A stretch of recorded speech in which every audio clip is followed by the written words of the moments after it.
Hi, and welcome to What's Up Williston, the town's monthly TV show where we take a closer look at things going on around town. I'm your host, Erik Wells. So for my first guest this month, I'm pleased to be joined by Joe Duncan and Jim Fay from the Champlain Water District. Jim's the general manager, and Joe is currently the assistant general manager, who will be the new general manager July 1st when Jim retires.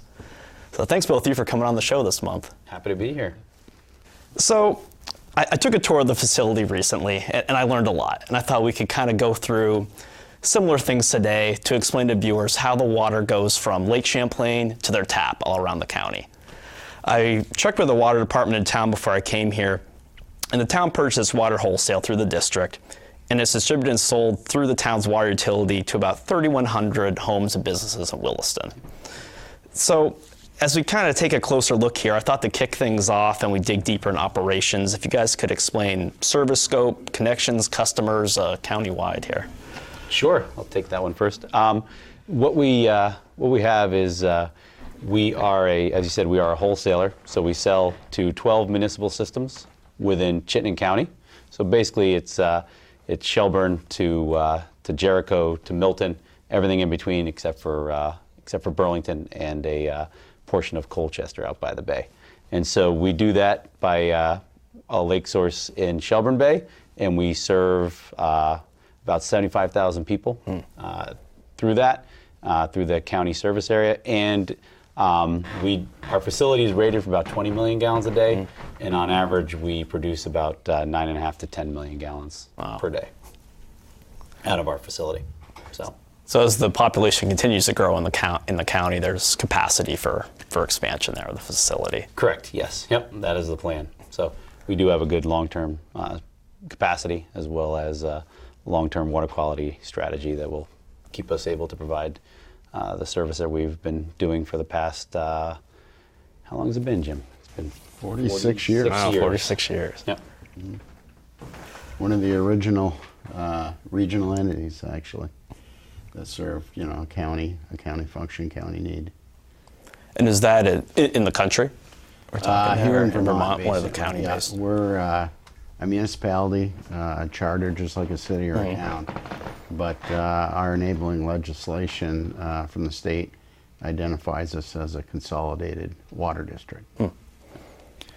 So I thought next, could you kind of walk us through the process here from collection to treatment to homes and businesses having clean water in their tap? Where we started Lake Champlain, right off of Shelburne Bay. That's right. Yeah. I guess starting at the intake, we actually have two intake lines that go out into the lake.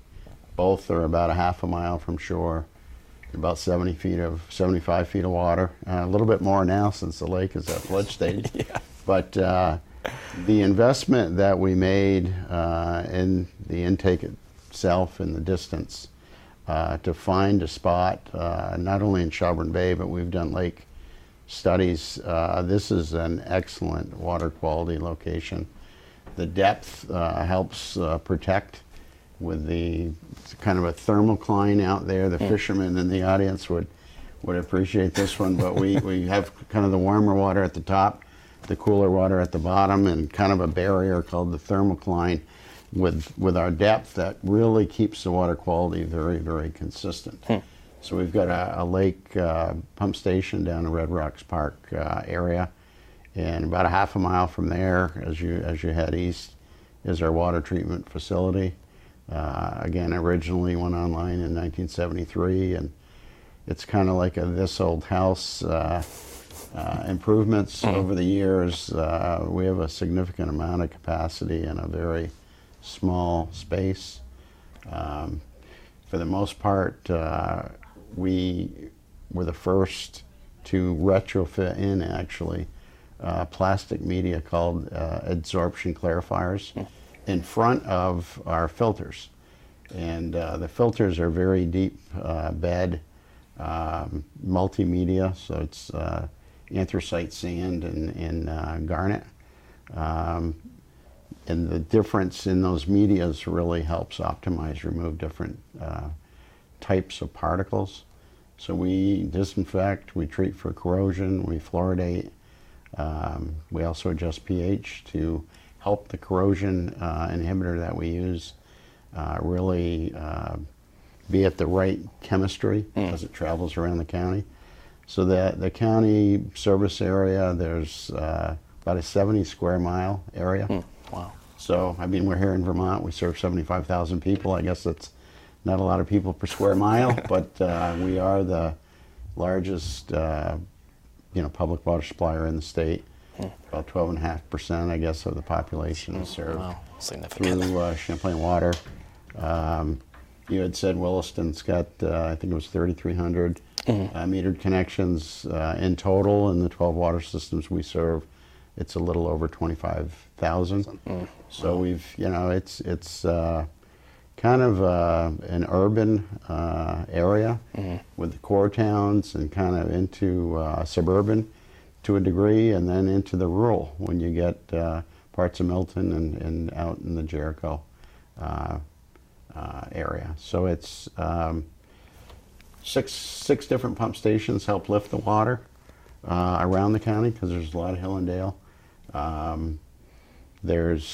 We have about 54 miles of transmission piping, which would be the larger underground, 24-inch diameter piping. And that in turn ties into probably about 600 miles of pipe that's buried, that is owned by each of the 12 municipal water systems that we serve. So what Joe said, we kind of wholesale at one rate, one uniform rate to all, and each system, based on their own financial needs, sets a marked up retail rate that is usually set by the council or the select board. And so most of the customers we serve will have their own water department's name on the bill. So it's nice to have people tour and understand where, really where the water comes from, and the care that is taken to make sure it meets all meets all standards. We have a lot of different programs where we've optimized in different areas, have received awards for various things because we are a water supplier. So we concentrate and try to be very proactive in everything we do for a clean, safe drinking water. So we've thinking about process from bringing it from the lake to the plant for treatment through filters, having other pieces added. What does that look like? What does a typical process look from lake for purification and distribution? Yeah, so we pump it up from the lake, as Jim said. We've got 6 300 horsepower pumps down there. We usually operate 3 of them to bring it up from the lake to our lake water tanks, and that provides us a gravity flow through our system. So once it's pumped up to there, everything flows by gravity through the majority of the process. And as Jim indicated, the first piece is a plastic media absorption clarifier. So we have the water that comes out of the lake. As you can imagine, it's got organics and some sediments in it. So that comes through, goes through our absorption clarifier. Absorption clarifier is sort of the gross filter, if you will. It takes out some of the larger particles, gets them out. Then we need to start to get rid of those fine particulates that are still in there, as well as any microorganisms that still might be in that water. And that's what the filters are for. So then move through that filter media. The filter media removes those microorganisms and the sediments that are still resident in there after they've made it through the clarifier. And once they come out of there, they're considered filtered finished water. And what we do then is that goes into a wet well system that we have. In that wet well system, it gets pumped into what we call contact tanks. In those contact tanks, as it's pumped into there, we dose it with chlorine, and that dose of chlorine kills off any remaining microorganisms that might be in there. It stays in those tanks for a specified amount of time based on temperature and volume, and when it comes out, it's considered finished and ready for consumption.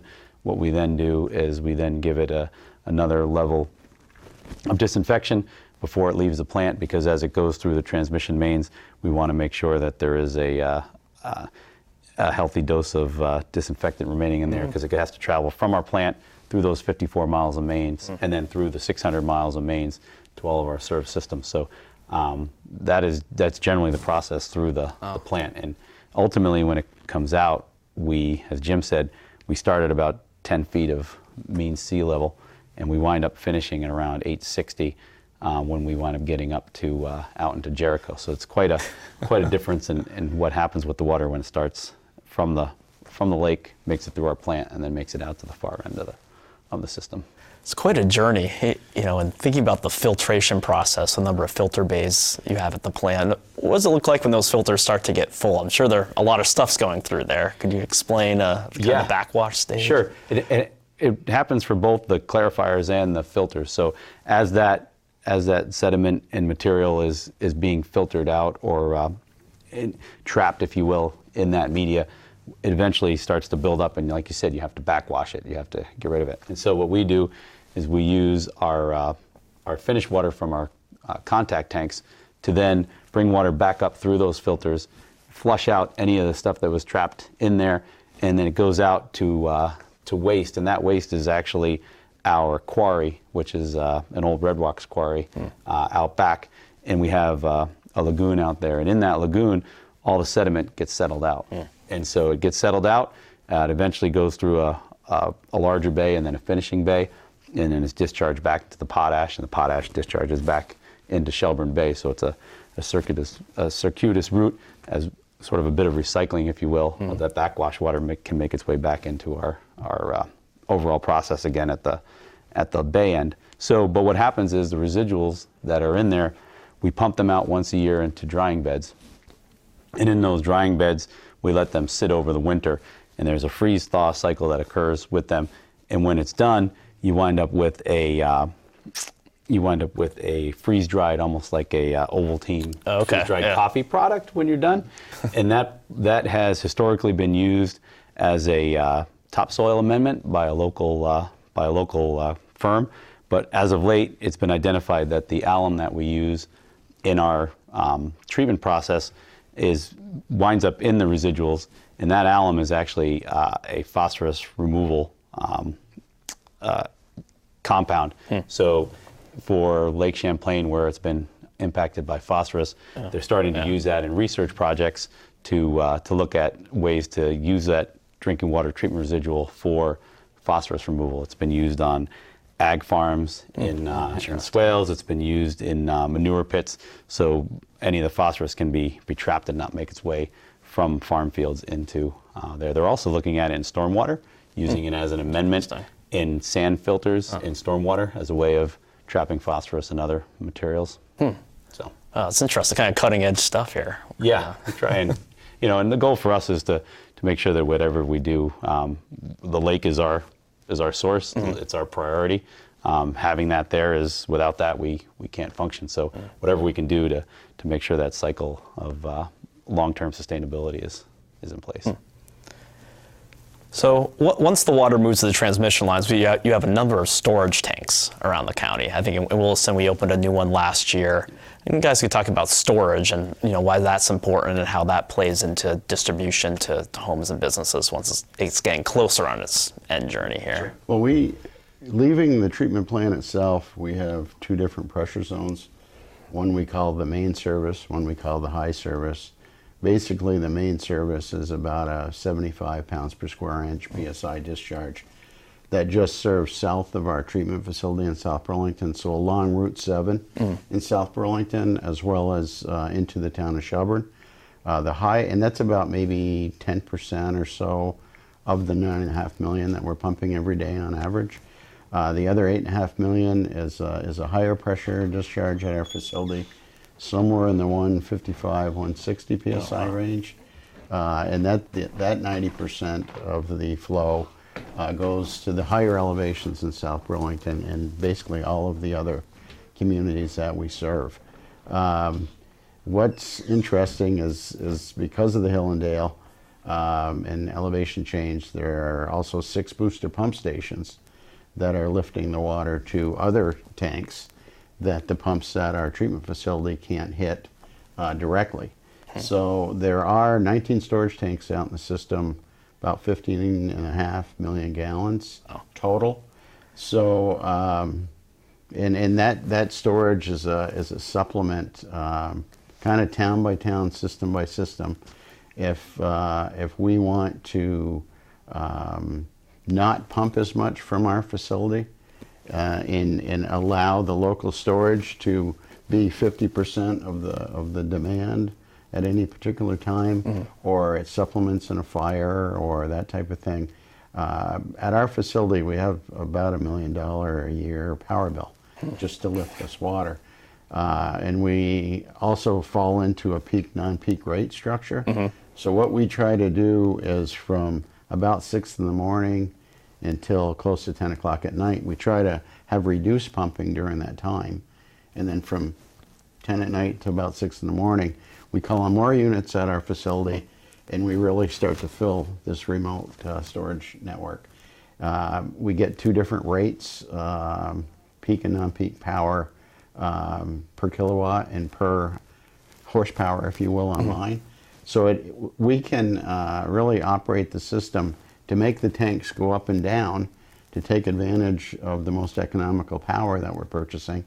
But this cycle of allowing the tanks to go up and down is also key, something we've been doing since probably 1990 or so, where we don't let the water age. We're trying every day to turn the water over in the tanks so that it always stays fresh. So there's a lot of different things that come into play that if you can, in this case, save money on the power bill and keep the water fresh, that's a decision that was easy to make. Yeah. 30 years ago. Oh. Well, we could go on about everything you guys do for a long time, but first we're running out of time on the show. Hopefully have you guys back again sometime, and we can get into some more aspects of it. But one more thing I wanted to mention before we wrap up is 2019 marked the 20th year of the Excellent in Water Treatment designation for the Champlain Water District. Great honor for you guys, and I know it's something you guys take great pride in your work and water quality you're able to produce here. Very much so. And just to throw out there, we're happy to have anybody come down, take a tour of the facility anytime. Give our main number a call, ask for myself or ask for anyone there. We're happy to have anyone come down and check out the facility and see what it is we do there. Great. I had a great time when I visited, so I highly recommend folks take advantage of that. One closing remark would be the Excellence in Water Treatment Award. We were actually the first in the U.S. to get that back in June of 1999.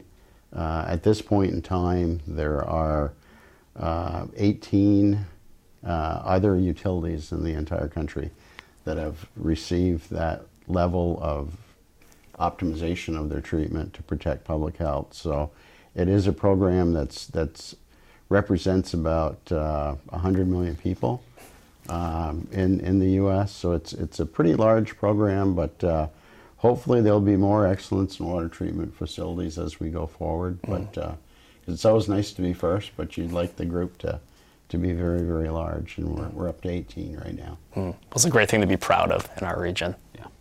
Well, thanks, Joe. Thanks, Jim. Appreciate you coming on this month. All right. Thank you. Yeah, take care. All right. Thanks. My next guest this month is Marti Fiske, the Executive Director of the Dorothy Alling Memorial Library in town.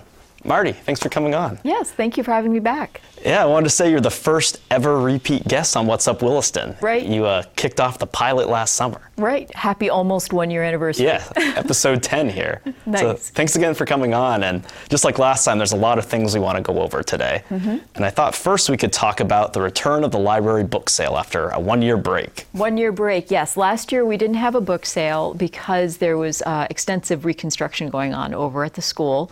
Neither one of the gymnasiums were available. So this year we're back again. We have all of our volunteers lined up to help us with sorting through the donations as they come in, and we are actually still seeking volunteers to help us with the transfer of the materials over to the school and to help us with the sale itself and with teardown. We'll be taking donations for materials through the end of June.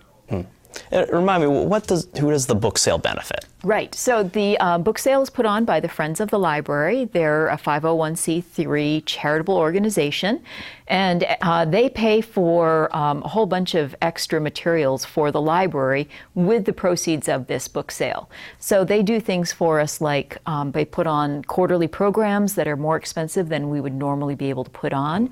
This year, for example, they're paying for a live band to play on the town green. They've paid for author and illustrator visits. And they also put on smaller events like the seasonal December holidays, winter holidays program.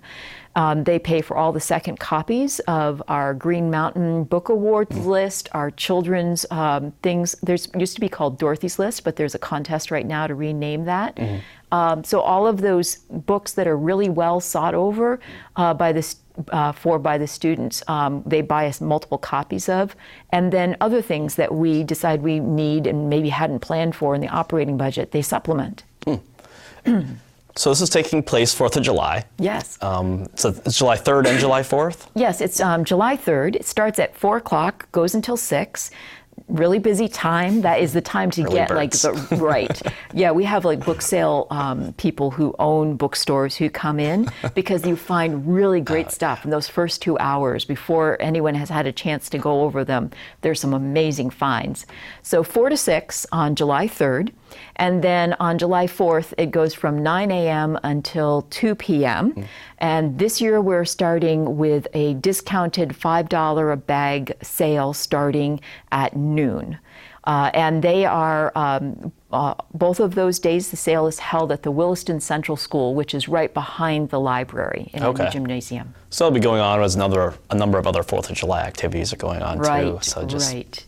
Sounds like a great thing for someone to pop in and find some good books. It is. You'll find, that we have like whole family units are in there, and the kids are laying down on the floor against the wall in the kids area going through things while mom and dad are busy with another section. We've got things divided up by sort of by topic, so you can find how-to self-help books in one section, cookbooks are another, history, biography, and religion are another section. So if you're a person who collects a certain type of book, or you have a real interest in a particular type of book, it makes it easier to find the material. So it fills a large gymnasium plus an adjacent room that used to be a small cafeteria. There's tens of thousands of books. I actually have a photograph that I had sent that you can see how the people are packed into the gymnasium. Wow. If someone wants to make a donation, where should they drop those off? Sure. So the donations do need to be dropped off while the library is open. And we have a list of materials. We can always go through them, but if people want to give us a call at the library ahead of time to make sure. The donations are being taken until June 23rd. Okay. We can't take any sort of magazines or encyclopedias, any textbooks or travel books or other sorts of reference materials that are more than 5 years old, sheet music, games, puzzles, that sort of thing. But fiction, nonfiction books, CDs of music, books on CD, DVDs, all of that kind of stuff we love to have. Okay, great. Yeah. So shifting gears a little bit with our summer theme coming up now, that's finally feels like summer outside today. Finally, yeah. Your library's gearing up for the summer reading program. And what's the theme this year, and how do folks get involved? Right. So this is the Universe of Stories. Nice. So it is the 50th anniversary of the Apollo moon landing. So it ties in very nicely to that. We are starting off with a kickoff that is including a group that calls themselves members of the 501st Legion and Rebel Legion. So in other words, that's Star Wars. Oh, Star Wars. Star Wars costumes, yes. So we have actually one of the consulting librarians for the Department of Libraries is a member of this troop, and she has told me stories about what she has to go through in order to get approved as a member of this Star Wars fan club cosplay group. She has both stormtrooper outfit and a Jedi outfit. She has to build the uniform herself and then go through minute inspections to make sure that her costume is approved.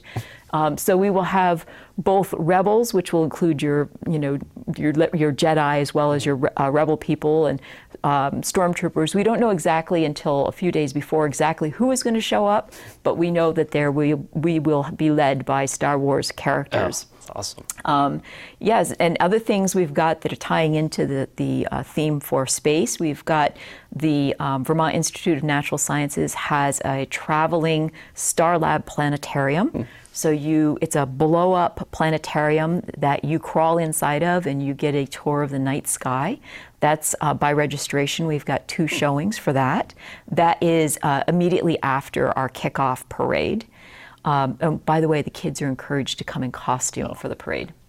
And we're doing a model rocket launch. The kids get to build their own spacecraft. They're doing flying saucers. And then after the flying saucers activity, then they're going to do a rocket launch. That also has 2 different sign-up times ahead of time. We're doing an alien slime day, and then we've got other things like magic show and firefighter and production of Very Merry Theater's Frozen. But we also have some stuff for adults and for families to join in together. The Left Eye Jump Band is going to be playing on the town green. So dancing is, we won't say required, encouraged. If you can bring a picnic dinner, that's going to be on Tuesday, July 18th at 6:30. And we have tarot card readings. We're doing a showing of the movie First Man in Space. And of course, adults are welcome to attend the planetarium and the rocket launch as well. And I don't know if we said, what is the date for the kickoff? Right. So the kickoff starts on June 22nd. Okay. And that's a Saturday. And it starts at 10:30 is when the parade starts. And ties back for a student wanting to get involved in summer reading. What would that look like to register to do the summer reading? Right. Is it setting a book goal? No, they don't need to set a goal. Okay. Instead, we try to meet kids wherever they are. Okay. So they go to our website, and on our website there is a link for them to choose their age group, depending on how old they are. They sign up as a youth or as a teenager. They sign up online, and then they come into the library, and we match them up with a logbook. They keep track of 30-minute increments, and they get a raffle ticket for every 30 minutes. Every 5 hours they read, they get a free book. And then they have different raffles over the course of the period where kids can get a chance to win prizes. Oh, wow. The main thing is to get kids involved, to keep them up on their summer reading so they don't fall behind. And then they also can sort of keep track of what they're reading for their classroom over the summer. You can do it as audiobooks as well, as read aloud with your parents. So if the kid isn't a very good reader or very young, having the parents read to the child counts, or having an audiobook counts. What a great program. And we were talking about the show, and it just grows and grows every year. Every year, yeah. We had a 40% increase in the amount of number of minutes that the teenagers read last year. Really nice. Every year there's an increase in the usage. And it shows you and your staff do a great job just putting this all together, because just describing all the pieces to it now, there's a lot. Right, right. Yeah, we know what the theme is a year ahead of time. Okay. And we start planning in January and February. In April and May, we start doing school visits to really, get this out into the classrooms. And summer reading started early for the second year in a row. We just started last Monday, so it's not too late to join. Great. And we're pushing up against time here, but I wanted to also quick update on the bookmobile this summer. I saw it out. Right. The bookmobile is back. We do have a couple of new neighborhoods this year. We're going to be visiting the Lamplight Acres is a new community that we're going to be visiting, and the schedule is on our website. We visit on Tuesday, Wednesday, and Thursday evenings. Well, it's going to wrap up our time here, Marti. It goes by quick. Sure did. But I'll have to have you on sooner than a year. There's so much to talk about with what's going on at the library. So great. Thank you, Erik. Yeah, thanks for coming on. Yeah. Finally this month, let's take a look at our Community Notebook segment, where we take a look at what's going on around town. Independence Day 2019 is coming right up. Our theme this year is Independence Day. Celebrate the red, white, and blue. The parade's taking place at 10 a.m. on July 4th, and the fireworks at dusk on July 4th. There's a number of other events, like the library book sale, taking place. You can visit the willistonrec.org website for a complete schedule and to learn how to register for a parade float. Remember, the deadline is June 21st. A reminder, get involved and volunteer with the town. We have a number of positions on town volunteer boards and commissions available. They're listed on the screen here. Visit the town website to learn more, or give me a call and I can explain what's involved in the position and what being appointed looks like. We recently had Public Works fill a truck food drive in May. A big thanks to everyone who donated. The donations grow each year. I think it's our third year of doing this. And you can always make a donation to the Williston Food Shelf anytime throughout the year. And there's a photo of our Public Works truck full of donations before they were brought over. And a reminder from Public Works, don't screen or obstruct fire hydrants by planting plants around them or putting fencing or any other items. We need to access those quickly. We've got a couple of positions open in town. There's an on-call firefighter to support career staff. If you want to learn more, you can visit willistonfire.com or call Chief Morton with his number on the screen for more information. We're also hiring in Public Works full-time and part-time buildings and grounds maintenance workers. And Public Works is also hiring a full-time water and sewer position. So you can stop by the Public Works office in the Town Hall Annex for an application, or visit the town website to learn more. Recently, Williston senior firefighter Tony Szymanskis was named the State of Vermont AEMT Provider of the Year. Congratulations to Tony, recognition for his hard work and great work he does for the town. Reminder, we've got recreation programs coming up. Great Escape tickets are on sale at the clerk's office right now, $41 for all ages. There's a number of recreation programs taking place in the next couple of months. So there's a listing of just a few on the screen right now, and visit willistonrec.org for more info, a complete list, and the sign up. And camps are taking place and will be coming up soon once school wraps up. You can visit Williston Rec to learn more about those as well. A reminder, our new Williston Service Request Portal is active. It's a way to request non-emergency services. Examples, a pothole, a tree of concern, a planning or zoning issue. And you stay updated from the town regarding the request as it's fulfilled by staff. You can find the link to this on the town website homepage, and it looks like this on the screen. Reminder, the Town of Williston's on social media. You can follow us at Town of Williston VT or like us on Facebook.